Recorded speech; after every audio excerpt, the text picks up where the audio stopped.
काल सकाळी मला अजिबात घराबाहेर पडावंसं वाटत नव्हतं, कारण घराबाहेर पावसाच्या पाण्याची कंडिशन ही अशी होती.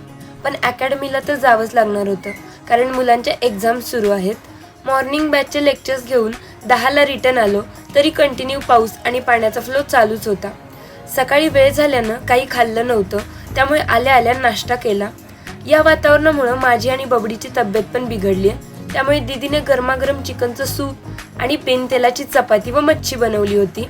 जेवण करून परत अकॅडमीवर जायचं होतं.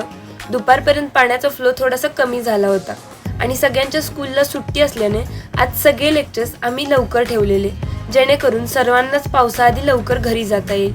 सो आमचे लेक्चर्स 6:30 वाजेपर्यंत संपवून आम्ही पण काल लवकर घरी आलो. तर हा फुल डेचा संपूर्ण डिटेल्ड व्हिडिओ मी यूट्यूबला पण पोस्ट केला आहे, ज्याची लिंक मी स्टोरीमध्ये पण दिली आहे. आणि हो, माझा आवाज बसल्याने मोस्ट ऑफ व्लॉग हा दीदीनेच